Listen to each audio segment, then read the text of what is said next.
manifiesta con poder, se manifiesta con autoridad, que hay ángeles de Dios que están ministrando este lugar, hay ángeles que traen libertad, hay ángeles que traen sanidad en el nombre de Jesucristo. Padre amado, gracias te damos por la obra poderosa del Espíritu Santo en cada uno de nosotros, en el nombre de Jesucristo. Gracias, Señor. Amén y amén. Gloria a Dios. Aleluya. Bueno, venimos hablando de la reunión pasada acerca de la oración. ¿Amén? Estuvimos hablando el domingo pasado de la importancia de la oración y de por qué tenemos que orar. Si Dios ya lo sabe todo, ¿eh? Si Dios tiene poder para hacer lo que Él quiere, y la voluntad de Dios para nosotros es buena, es agradable y perfecta, pero Él requiere, para que esa voluntad se haga aquí en la tierra, de que nosotros oremos. ¿eh? Veníamos enseñando eso, de que Dios es el Dios de los cielos, pero dice que Él entregó al hombre la autoridad sobre la tierra, le delegó totalmente al hombre la autoridad sobre la tierra. Por eso es necesario que el hombre aquí en la tierra pueda decir: Señor, hágase tu voluntad. Así como se hace en los cielos tu voluntad, queremos que se haga aquí en la tierra. Y es el hombre el que habilita, el que conecta, el que es el nexo entre el cielo y la tierra. ¿eh? Amén. Y es tan importante la oración. Estuvimos hablando del texto que dice que todo lo que atamos aquí en la tierra, Dios lo ata en los cielos. Lo que desatamos, Dios lo desata. O sea, Dios no va a atar nada en los cielos que la iglesia primero nos ate aquí en la tierra. Dios no va a desatar nada en los cielos que primeramente la iglesia no lo desate aquí en la tierra. ¿eh? Pero hoy quiero hablar acerca de 3 ámbitos de oración. La vez pasada le dije que si sentía de parte de Dios de compartir esto, iba a compartir también acerca de 3 ámbitos importantes de la oración. Porque Dios se relaciona de nosotros de diferentes maneras. Hay 3 tipos de ámbitos, 3 tipos de relaciones. ¿eh? Así como nosotros nos relacionamos en diferentes ámbitos porque cumplimos diferentes roles, así también con Dios es lo mismo. Yo tengo mis hijos y me pueden ellos venir como hijos, decir papá, y en otro ámbito de acá de la iglesia también soy el pastor de ellos. ¿eh? Y nos relacionamos me relaciono como el pastor de ellos. Y en la escuela me toca ser también el profesor de mi hijo, así que ahí soy el profesor. Se tiene que relacionar no como papá, sino como profesor. Así que de la misma manera hoy vamos a entender que hay 3 ámbitos en los cuales nos podemos relacionar con Dios, y los 3 son muy importantes. Y para determinadas circunstancias nosotros debemos relacionarnos con Dios de determinada manera para que nuestra oración tenga resultados. ¿eh? Gloria a Dios. Bueno, vamos a comenzar. Quiero que podamos leer en Lucas capítulo 11 y versículo 2. Lucas 11, 2. Algo muy conocido, ¿eh?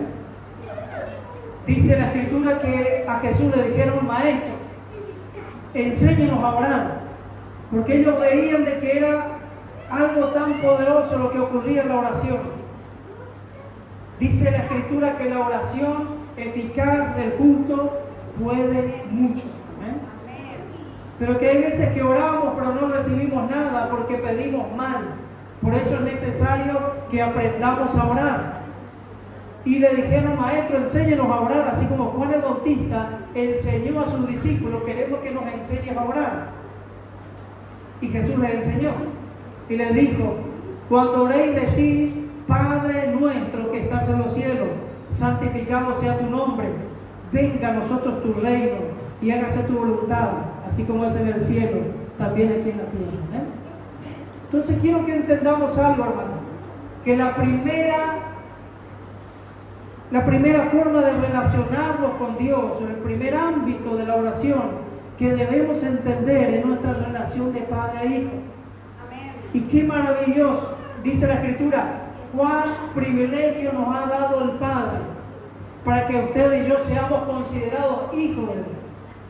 Y si hijos, también herederos y coherederos de Cristo. Creo que el título más extraordinario que podemos tener, lo más maravilloso que nos ha otorgado Dios es esa facultad de ser llamados hijos de Dios y de que tenemos la genética de nuestro Padre. Jesucristo dice que primeramente fue el unigénito del Padre, el único que tenía la genética del Padre. Después dice que fue el primogénito entre muchos hermanos, el primero de tener la genética entre muchos hermanos, porque luego nosotros hemos nacido.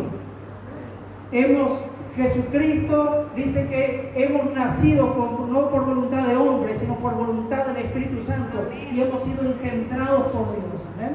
Gloria a Dios. Somos hijos de Dios. Qué maravilloso poder acercarnos en este tiempo de la dispensación de la gracia. Acercarnos como no un Dios distante, un Dios que está lejos, un Dios que si nos equivocamos en algo o si no nos purificamos como tenía que ser, como ocurría en el antiguo pacto, con el sacerdote o el sumo sacerdote podía caer muerto. Hoy en día la palabra de Dios dice: acérquense confiadamente ante el trono de la gracia de Dios y van a hallar gracia para el oportuno socorro. ¿Eh? Podemos acercarnos, dice que ya no estamos en esclavitud, no estamos en temor, sino que no hemos recibido el espíritu de temor, sino que hemos recibido el espíritu de adopción, por el cual clamamos: Abba, Padre. ¿Eh? Y podemos clamar a través del Espíritu Santo, podemos clamar y decirle a Dios: Dios, tú eres mi Padre, y tener esa relación tan extraordinaria de Padre a Hijo, como Jesucristo nos enseña en la oración del Padre Nuestro. Entonces ahí nos enseña, dice: la oración debe ir dirigida al Padre y tienen que tener una comunión de Padre a Hijo. Cuando nosotros entendemos esto y nos relacionamos de esta manera, podemos disfrutar de la gracia de Dios, podemos disfrutar de la herencia, podemos disfrutar de tantas cosas maravillosas que el Padre tiene para nosotros y de ese amor tan extraordinario que el Padre nos tiene. ¿Amén? Yo en muchas oportunidades, en tiempos de gran tribulación, he sentido el abrazo de Dios, ese abrazo de Padre.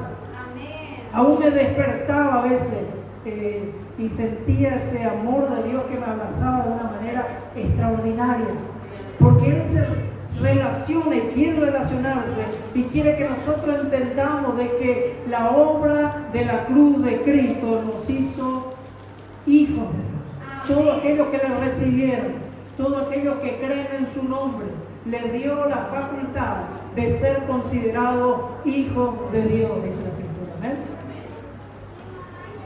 Hay una segunda forma de relacionarnos con Dios que sigue hablando el mismo texto.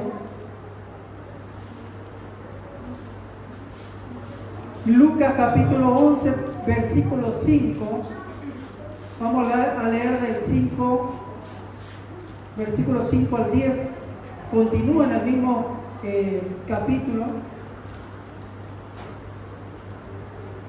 Les dijo también: ¿quién de vosotros que tenga un amigo, va a él a medianoche y le dice: amigo, préstame 3 panes, porque un amigo mío ha venido a mí de viaje y no tengo que ponerle delante? Y aquel respondiendo desde adentro le dice: no me moleste, la puerta ya está cerrada, mis niños están conmigo en cama, no puedo levantarme y dártelo. Os digo que aunque no se levante a dárselo por ser su amigo, sin embargo por su oportunidad se levantará y le dará todo lo que necesite. Y yo os digo: pedid y se os dará, buscad y hallaréis, llamad y os abrirá, porque todo aquel que pide recibe, el que busca halla, y el que llama se le abrirá. Amén. Otro ámbito de relacionarnos con Dios es acudir a Dios como nuestro amigo. Amén. Jesucristo también en Juan capítulo 15 dice: yo ya no le llamaré a ustedes siervo, porque el siervo no sabe nada de lo que hace su Señor. Yo le llamaré amigo, porque todo lo que yo recibo del Padre le voy a dar a entender y le voy a dar a conocer a ustedes. Amén. Qué maravilloso tener esa relación de amigo. Dice que Abraham era considerado el amigo de Dios. Dios decía de Abraham, Abraham es mi amigo. Y cuando Dios tenía que hacer algo, cuando Dios iba a hacer algo, le revelaba a Abraham lo que iba a hacer, como cuando iba a destruir Sodoma y Gomorra. Dijo, no le puedo ocultar a mi amigo Abraham lo que voy a hacer. Entonces le habló a Abraham lo que iba a hacer, y Abraham se puso a hablar y se puso a interceder. ¿Eh? Qué maravilloso, hermano, poder tener esa comunión de amistad con Él, sabiendo de que Él quiere revelarnos cosas grandes, de que Él quiere contarnos lo íntimo, que Él quiere contarnos sus secretos. Él quiere tener esa amistad. Jesucristo, cuando estuvo en cuerpo aquí en la tierra, en carne, tuvo 12 discípulos. Pero de los 12 tenía los íntimos, que eran 3. Y de los 3 había uno más íntimo todavía. Siempre que Jesús tenía que hacer algo fuera de lo común, algo extraordinario, algo, no lo incluía a los 12. Vamos a ver que dice que llamaba a Pedro, Jacobo y Juan. Cuando iban a resucitar a la niña, le llamó a los 3. Cuando se iba a transfigurar en el monte, y se transfiguró y se mostró en toda su gloria, dice que lo apartó a los 3 y se transfiguró delante de él. Eran los íntimos de Dios. Eran los que más amistad tenían con Jesucristo. Y de los 12, dice que le hablaban a Juan y le decían, Juan, después de que Jesús terminaba de hablar alguna parábola que no entendía, le decían, Juan, andá y preguntarle vos qué quiso decir con esa parábola, porque a vos Él te revela todo. Y Juan iba y preguntaba, porque Juan tenía una amistad profunda, ¿eh? Y cada uno de nosotros somos llamados a tener una amistad con Dios. Tenemos que entender, hermano, no tenemos un Dios distante. No podemos, nuestra relación con Dios no se puede basar en rezos, en decir voy a repetir este rezo, este otro, y una relación distante. No, nuestra relación con Dios tiene que ser una relación de Padre. Amén. Nuestra relación con Dios debe ser una relación de amistad. El libro de Job dice, vuélvete a la amistad con Dios. Hay una demanda de que Dios quiere una amistad con nosotros, y Dios nos está diciendo, quiero que te vuelvas a esa amistad. Qué gran privilegio, hermano, que Jesucristo, el Dios, el creador del cielo y de la tierra, quiera ser nuestro amigo. Hay gente que cuando ve a alguien importante dice, ese es mi amigo. Tenía un hermano acá en la iglesia que todos eran los amigos de él. Le decíamos, tal ministro, ese es mi amigo. El gobernador, ese es mi amigo. Allá ese, él era amigo de todos. Pero era amigo de todas las personas que eran importantes. Entonces hay gente que se enorgullece de tener una relación, una amistad con alguien, por algún cargo, alguna jerarquía. Pero qué maravilloso, hermano, cuando entendemos de que usted y yo fuimos llamados a ser amigos de Dios. De que Él quiere hablarnos a nosotros. Hay veces que nuestra relación con Dios se basa en una lista de peticiones y que decimos vamos a orar y comenzamos a gritar y a decirle, Señor, dame esto, dame lo otro, mirar mi problema, te entrego esto. Y después decimos amén y nos vamos. Y Jesús dice, no, pero no me dejaste hablar a mí.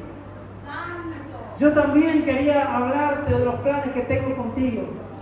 Yo también quería revelarte cosas. Quería enseñarte, quería ministrarte, quería sanarte, quería ministrar lo más profundo de tu alma, de tu corazón. Quería que disfrutemos un tiempo juntos. Cuando hay una amistad genuina, hay veces que no hay que llenar espacios vacíos. Cuando uno está con alguien que no le conoce, es como que tiene que buscar algo para decir. Si empieza a hablar del tiempo, qué bárbaro el tiempo, esto, la guerra allá en Irán, algo tiene que hablar. Porque es como que es incómodo ese espacio donde ese silencio.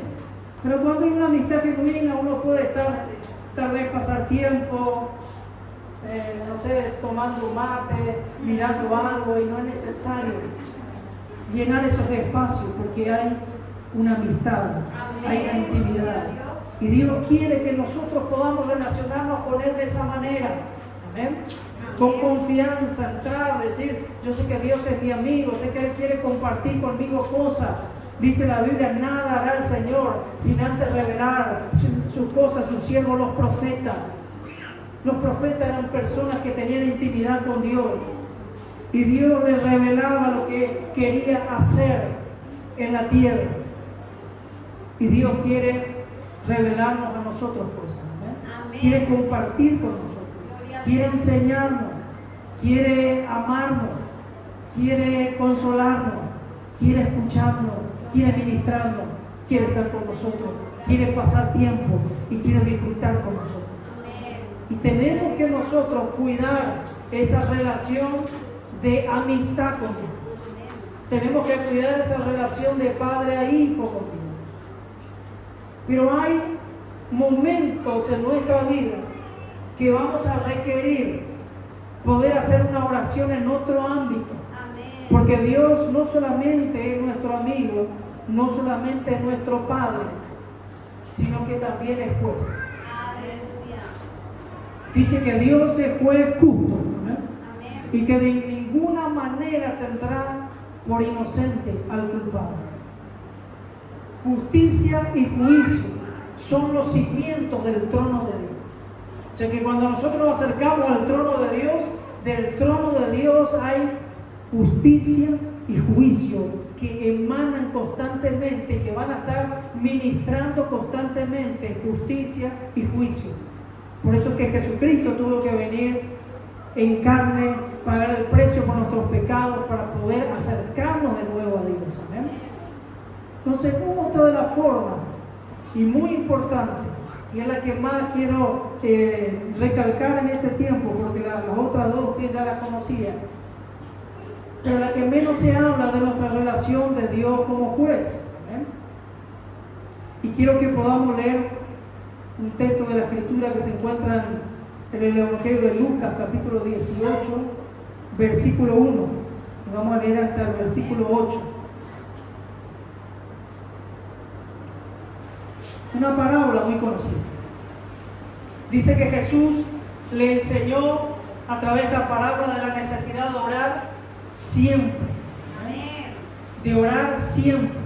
En todos los otros también estaba diciendo, oren de esta manera, el que pide recibe. Dice la otra versión, dice, el que continúa pidiendo, el que continúa golpeando, se le abrirá. El que continúa buscando, encontrará. Está hablando de una persistencia en la oración. Y en esta parábola también dice, Jesús enseña acerca de la necesidad de orar. ¿Cuándo? Siempre. Y no desmayar. O sea, una oración continua ante los tribunales del reino de los cielos, pero no una oración como amigo, no una oración como padre, sino acercarnos a Dios como el juez justo, el juez de todos los espíritus. ¿Ven? También nos refirió que es una parábola sobre la necesidad de orar siempre y no desmayar. Próximo versículo. Diciendo, había en una ciudad un juez que ni temía a Dios ni respetaba a hombre. Y había también en aquella ciudad una viuda, la cual venía a él diciendo, hazme justicia de mi adversario. Y él no quiso por algún tiempo, pero después de esto dijo dentro de sí, aunque ni temo a Dios, ni tengo respeto a hombre. Sin embargo, porque esta viuda me molesta, le haré justicia. No sea que viniendo de continuo me agote la paciencia. Y dijo el Señor, oíd lo que dijo el juez injusto. ¿Acaso Dios no hará justicia a sus escogidos que claman a él día y noche? ¿Se tardará en responderle? Os digo que pronto les hará justicia.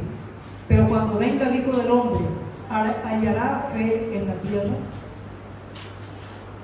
Jesús mismo nos está diciendo, hay otra forma de relacionarse conmigo, que es una relación de juez. Porque hay tribunales en el cielo. Gloria a Dios.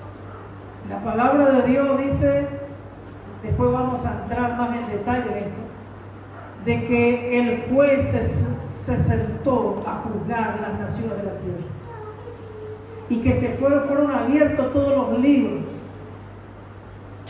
Porque hay libros en el cielo. Está el libro de la vida, está el libro de las obras. Hay varios libros que serán abiertos y seremos juzgados por nuestras obras, dice. Todos vamos a tener que compadecer delante de los tribunales de Cristo.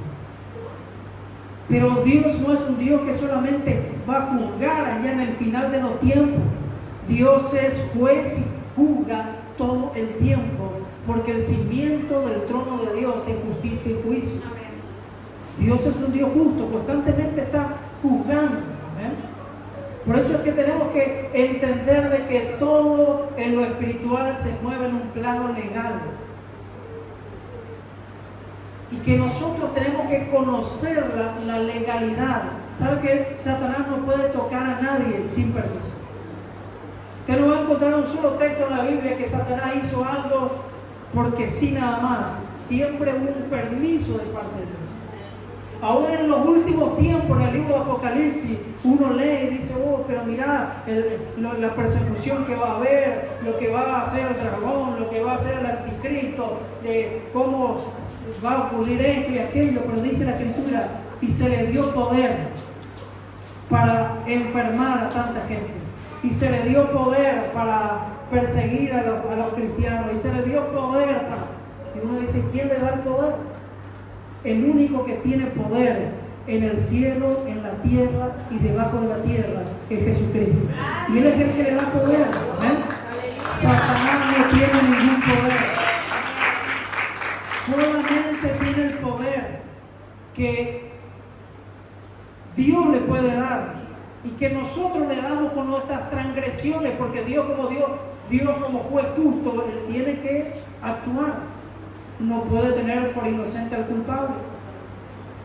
Por eso es que la Biblia dice que usted y yo necesitamos un abogado. Dice que si pecamos, abogado tenemos. ¿Y por qué necesitamos abogado? Porque hay un juicio constante. Porque somos juzgados todo el tiempo. Porque según Apocalipsis capítulo 12, dice que Satanás se presenta delante de Dios día y noche para acusarlo. Día y noche. Todo el tiempo. Por eso es que dice, ¿acaso Dios no le hará justicia a sus escogidos que claman a Él día y noche? Satanás se presenta día y noche para acusarlo. Nosotros tenemos que presentarnos ante las cortes celestiales día y noche declarando lo que la sangre de Jesucristo hizo por nosotros. Por eso tenemos que conocer la obra de Cristo. ¿Qué hizo Cristo por nosotros? El derecho legal que nosotros tenemos. Dice la Escritura en el libro de Colosenses, y despojando a los principados y a las potestades, lo exhibió públicamente, triunfando sobre ellos en la cruz del Calvario, tomando el acta de los decretos que era contraria a nosotros y clavándola en la cruz del Calvario. Aleluya. Jesucristo lo hizo, ¿eh? Pero cada vez que Satanás quiere acusarnos, nosotros tenemos que presentarnos ante las cortes celestiales y decir, Jesucristo pagó el precio. Yo me arrepiento de esto. Para vencer en estas oraciones, como en las cortes celestiales, si Satanás nos acusa de algo, tenemos que hacernos cargo. ¿Sabe que Satanás es ¿cómo sería el que acusa en las cortes? ¿El abogado? El fiscal, ¿ven? Sería como el fiscal que va y que junta todas las pruebas que tiene en contra de nosotros, lo reúne todas las pruebas y va y se presenta delante de Dios. Y no se va con mentiras, porque en las cortes celestiales no puede ir con mentiras. Satanás, cuando nos acusa con verdad. Y cuando Él nos acusa, nosotros tenemos que hacernos cargo de esa acusación, para que el poder de la sangre de Jesucristo nos limpie de todo pecado. Quiero que entienda algo, creo que Hay un montón de versículos que solamente le estoy citando por razones de tiempo, pero es algo que debemos ir entendiendo de una forma bastante minuciosa. Y quiero que podamos entender que en cada Santa Cena es una oportunidad para usted y yo ser libres de toda condenación del infierno. Porque estamos nosotros recordando y aplicando el poder de la sangre y del sacrificio de Cristo en nuestras vidas. Por eso dice el apóstol Pablo, cuando ustedes van a participar, júguese cada uno a sí mismo, para que no sean juzgados por Dios. Júguese cada uno a sí mismo y así coma del pan y beba de la copa. Porque hay muchos que participan del cuerpo de la sangre de Cristo sin discernir el cuerpo de Cristo. Y en vez de comer para bendición, en vez de beber para bendición, juicio, come y bebe para sí. Juicio. ¿Quién emite un juicio? Un juez. O sea que somos juzgados cuando nosotros no nos hacemos cargo. ¿Sabe que la Santa Cena es el momento para hacernos cargo de todo lo que nuestros pecados, de juzgarnos a nosotros mismos, de analizarnos toda nuestra falta y ir delante de las cortes del cielo y decir, me declaro culpable? Es cierto, todo lo que Satanás me acusa es cierto y yo me arrepiento, pero Jesucristo ocupó mi lugar. Él pagó el precio por mis pecados. Su sangre me ha limpiado y ahora acudo a la sangre de Jesucristo, a los tribunales del cielo, para que esa sangre me limpie y yo quede totalmente libre de toda maldición. Porque hay poder en la sangre de Cristo, nos ha redimido, dice. Jesucristo nos ha redimido. Hizo perfecto una sola vez y para siempre a todos los santificados cuando Él entró en el propiciatorio, en el lugar santísimo, dice el libro de Hebreos. Entonces es muy importante que nosotros podamos entender esto. Porque si no nos hacemos cargo de nuestros pecados, de nuestras rebeliones, de nuestras iniquidades, ahí Satanás tiene autoridad para acusar. Pero cuando nosotros nos arrepentimos, la sangre de Cristo nos limpia de todo pecado. Por eso es necesario que si nosotros no queremos ser juzgados por Dios, nos juzguemos nosotros a nosotros mismos. Y cuando nos damos cuenta de lo que estamos haciendo mal, decir, Señor, me arrepiento, perdóname. Y Satanás queda desarmado. Amén. Amén. Entonces hay una oración que nosotros debemos hacer, que tiene que ser constante, dice la Escritura, delante del juez. Tenemos que ir a Dios como juez y presentar nuestra causa. Una de las funciones de Satanás es ser el acusador. Dios le permitió que él tenga esa función. ¿Se acuerdan en el libro de Job? Cuando dice que se presentaron los hijos de Dios y junto con los hijos de Dios apareció Satanás y que Dios le dice, ¿qué andas haciendo, Satanás? Y le dice, ando recorriendo la tierra. Y le dice, ¿no has considerado, mi siervo Job, que no hay otro como él, justo, irreprensible? No hay otro como él en la tierra. Y entonces Satanás le dice, sí, pero ¿acaso teme Job a Dios de balde? Y comienza una conversación entre Satanás y Dios. Por ahí la religión nos dijo que Satanás no puede estar delante de la presencia de Dios. Pero Satanás dice que se presenta delante de Dios día y noche, porque ese es su trabajo. Y en una de esas cortes celestiales que se presentaban todos los ángeles, porque los ángeles también toman nota de lo que nosotros hacemos. ¿Amén? Los demonios también toman nota. Dice la Escritura, por ejemplo, en el libro de Eclesiastés, capítulo 5, si no me equivoco, dice, acércate más para oír que para prometerle algo a Dios. Porque es mejor que no prometas antes que prometas algo y que no cumplas. Porque no vas a poder decir que fue ignorancia delante del ángel, porque el ángel está notando todo. Cuando alguien se compromete en algo y tal vez dice, yo me comprometo para venir a orar, y después no aparece, eso está anotado. Yo me comprometo para ofrendar para tal cosa, y no cumple. Yo me comprometo para el botiquín de la iglesia, y después falta el algodón ahí. Lo que sea, pero los ángeles están tomando nota, y Satanás también, para ver si nos puede acusar cuando fallamos en eso.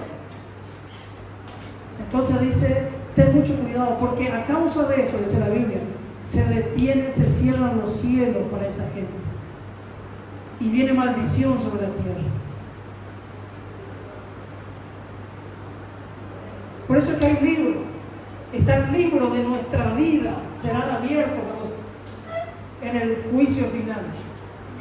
Pero constantemente nosotros tenemos a alguien que está anotando para ir a acusarnos, y también tenemos los ángeles de Dios que están anotando todo para premiar nuestras buenas obras. Todo está registrado, ¿eh? A Dios no se le escapa nada. Ni un cabello en nuestra cabeza no se cae sino la voluntad de Dios.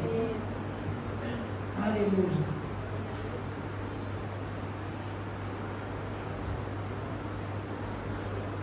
Quiero que podamos leer ese texto en el libro de Job. Job capítulo 1, versículo 8 hasta el 10.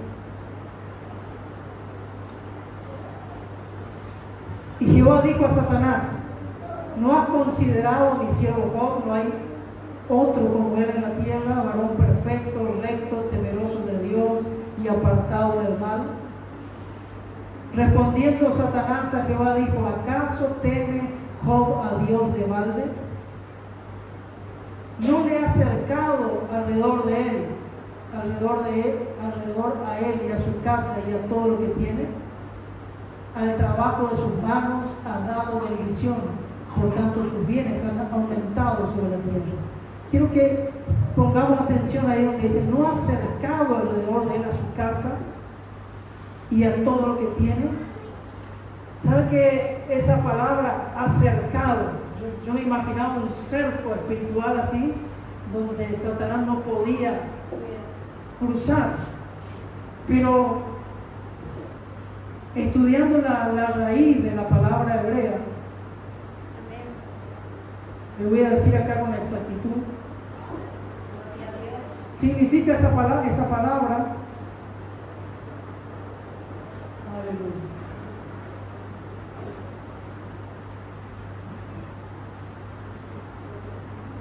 Esa palabra hebrea significa restricción. O sea que hubo una restricción legal de parte de Dios. Lo que está diciendo es que desde las cortes celestiales le dijeron a Satanás, no podés tocar su casa, no podés tocar su familia, no podés tocar nada de lo que él tiene, y Satanás tiene que obedecer. Solamente en la orden de Dios, y Satanás tiene que obedecer, porque Satanás no puede hacer nada sin que Dios le dé permiso.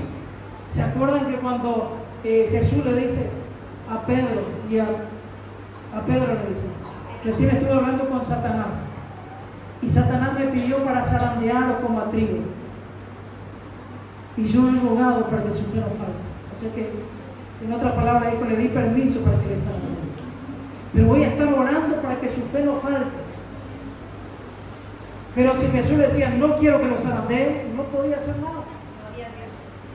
Había un cerco sobre Job y Satanás estaba pidiendo permiso, quitar el cerco y permitirle que lo toque.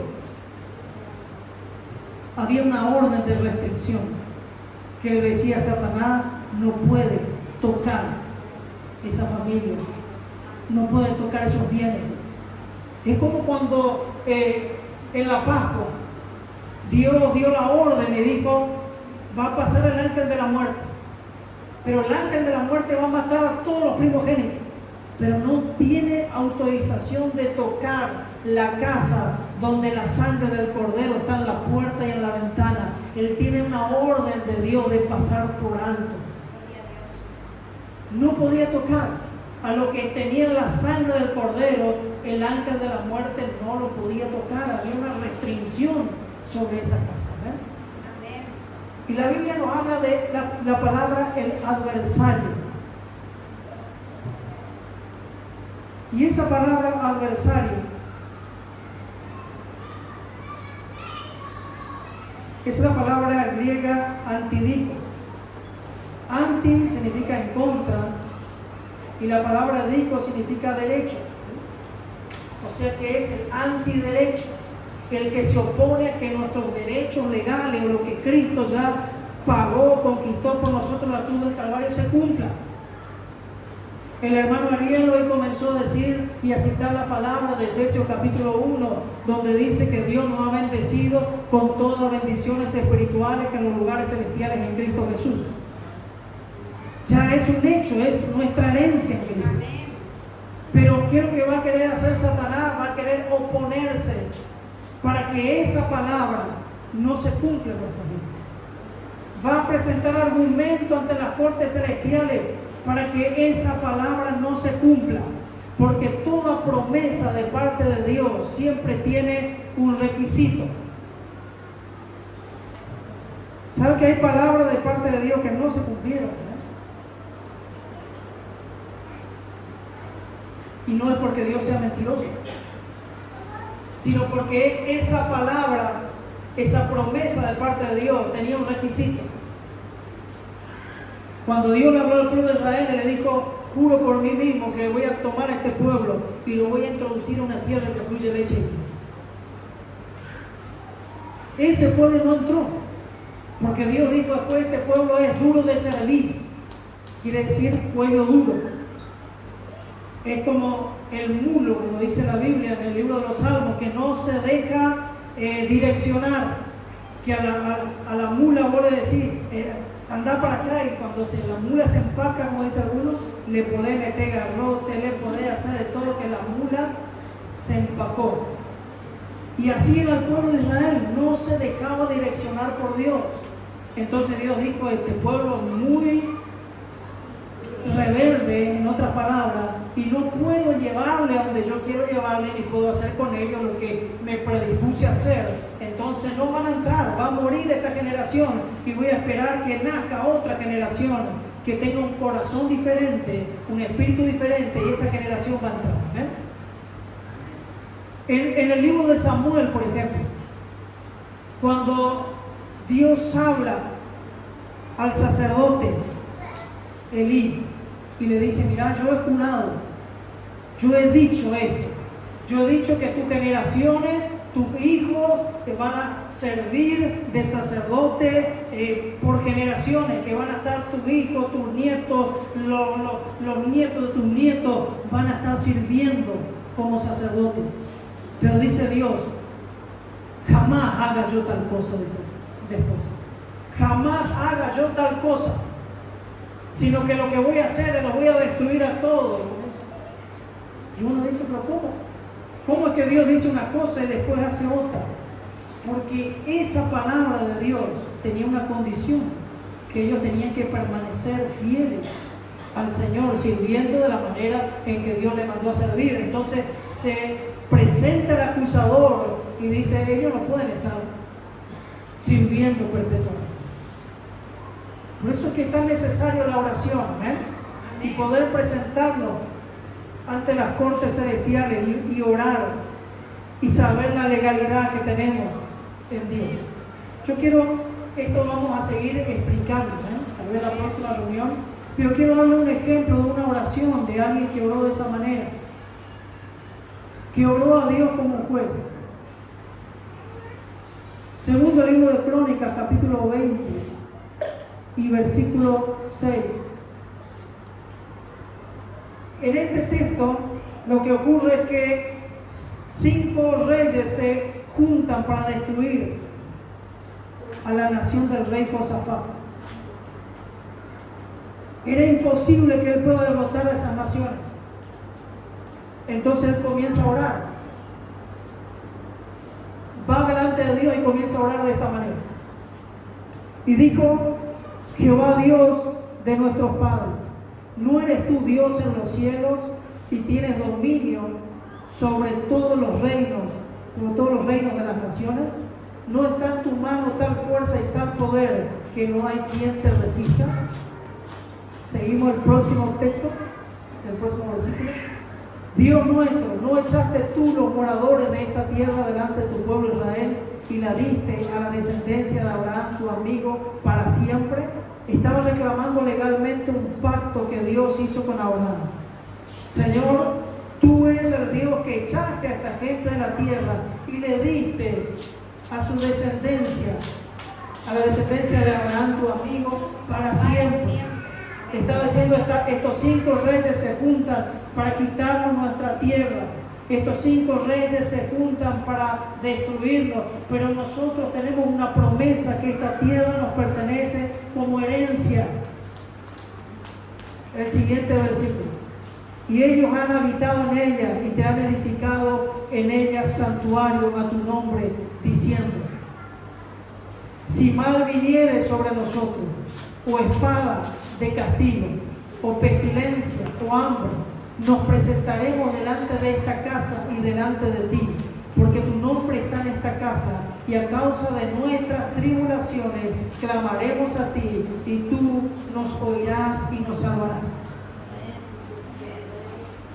Ahora pues, he aquí los hijos de Amón, los de Moab y los del monte de Seir, a cuya tierra no quisiste que pasase Israel cuando venía de la tierra de Egipto, sino que se apartase de ellos y no los destruyese.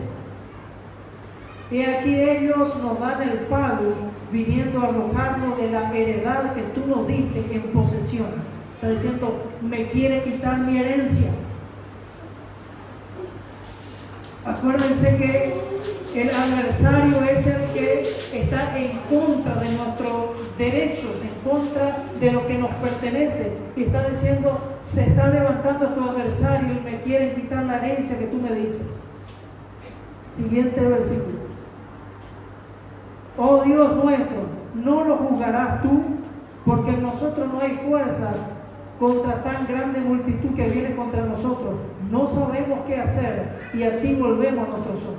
Pero quiero que nos podamos centrar en eso, en esa palabra. No lo juzgarás tú. Estaba presentándose a Dios como juez, diciendo, Señor, te pedimos tu justicia.